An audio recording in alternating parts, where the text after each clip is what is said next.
Hello. Right then, bit of a milestone here. Finally time to put on the chassis paint. I'm going to use bitumen from my giant tin of bitumen from the farm store.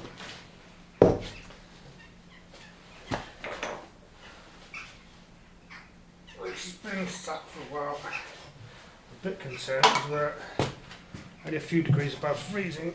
It'll just sit in here and won't come out. But, let's pour it.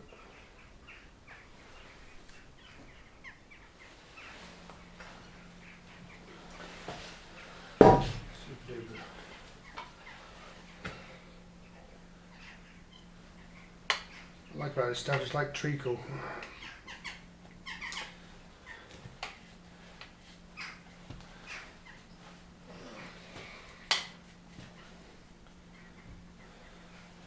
Goes on nice and goopy. It's a proper traditional product. I use it for the outside of my sheds and things like that. Right.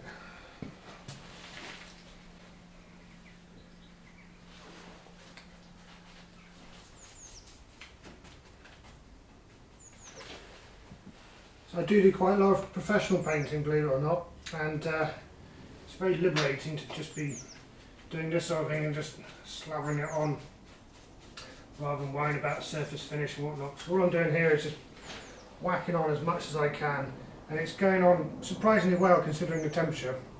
And then I leave it a few minutes and it will move, it will slump, and then you just go over it and just paint the drips back in again.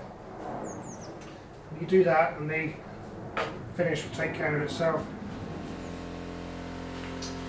So anyone who does painting will tell you that the two colours that are hardest to paint and hardest to paint over are red and yellow.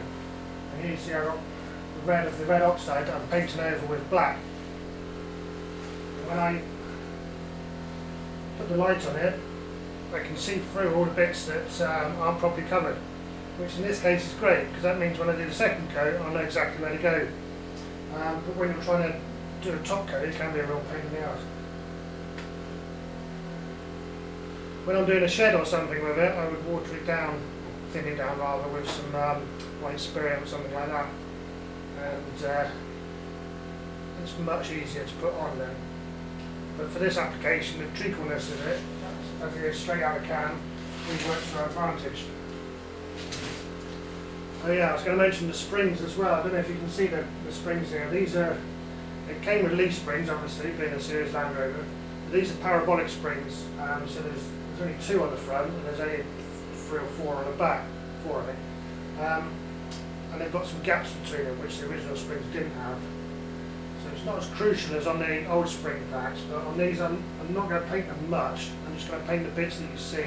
The rest I'm going to slather in old engine oil, and that engine oil will work in between the leaves and actually make them operate better.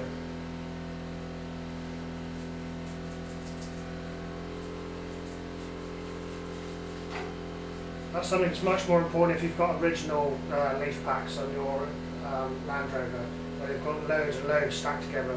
Because if they don't have oil between them, they'll just rust into a solid lump. And yeah.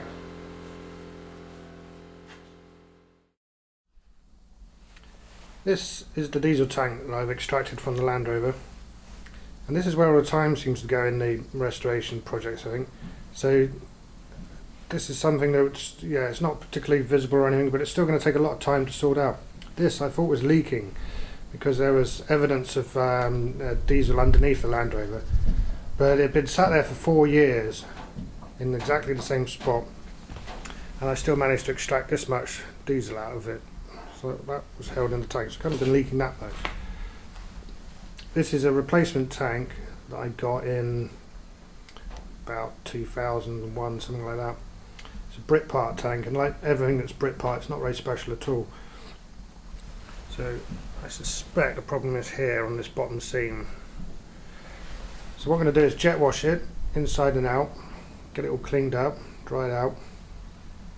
Get the wire brush and angle grinder and clean in all these seams as far as I can, and then I'm going to fill all the seams with epoxy, and I think that'll do for now. That'll give us another, well, quite a few years I think.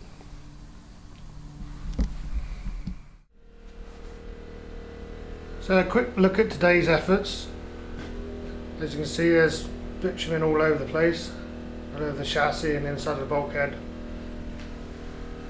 And what I've just been doing is putting on a bit of filler, nowhere near as bad as it looks.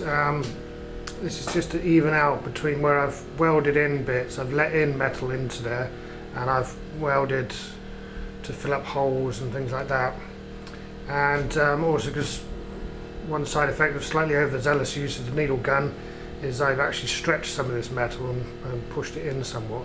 So that's just like a skim of filler, which I'll then sand off and it'll look a lot nicer. I've just welded up the cross member down there, which had the hole in it that I'd only just discovered this morning.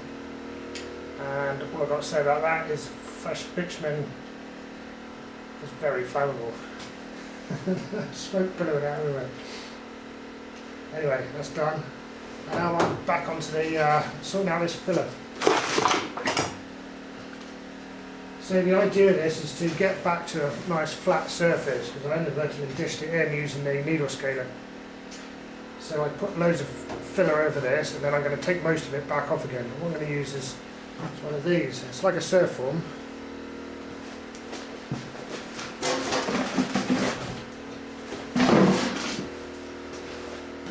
This is the familiar sort for woodworking, and I did try this actually, and it works reasonably well. But this is the proper one.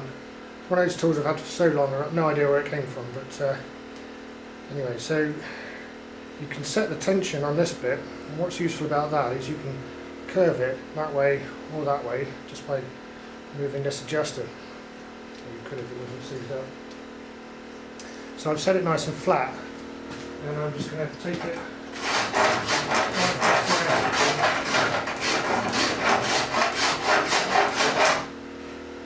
Once I've got it almost to where I want it, then I'll deploy the random action sander and smooth it out with this. But the idea of this one is I can get most of the way with this, and unlike sanding with a sanding block or something like this really doesn't clog. So have a look at that. I don't know if that's going to show up. The teeth on that really do well on the filler, and they don't clog much.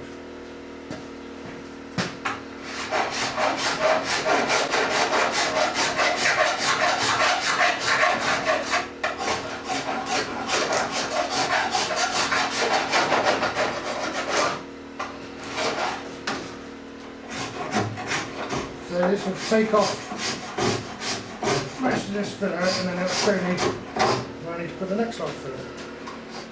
So this is after just a few seconds with that surf form, and you can see here this is the lighter bit has all been shaved back. Some of the bare metals come through, so that tells me where the edges are. That's where I want it to be. And this darker bit is a low spot, so that'll need another little skim of filler over that. So I'll just carry on like that. That's the same all over this bulkhead, so most of this filler will disappear.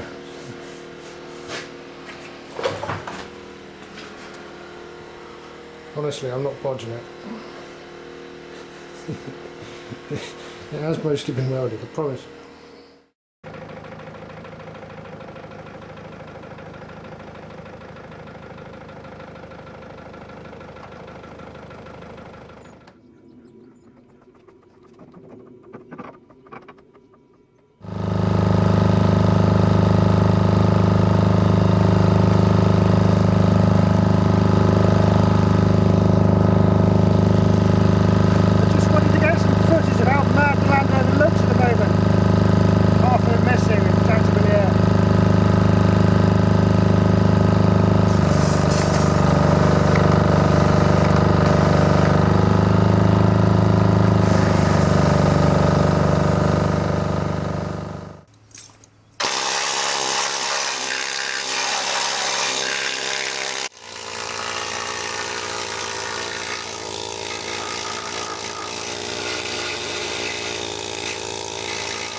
bits with the needle gun, and you can see the holes where the metal behind was tissue thin.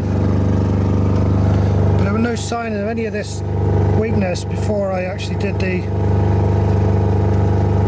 needle gun to it. So, no welding required.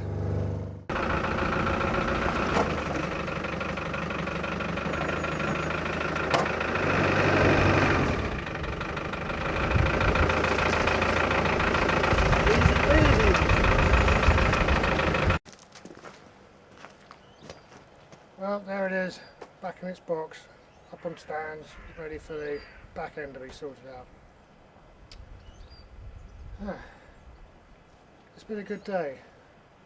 It's days like this when it's actually sunny, I get a bit of peace and quiet and I can actually work around the place. I appreciate having done all this in the first place.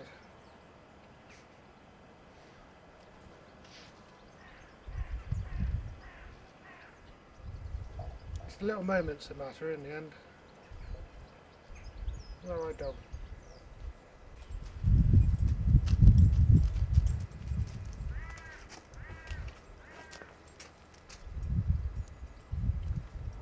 So, it's goodbye from me, it's goodbye from him.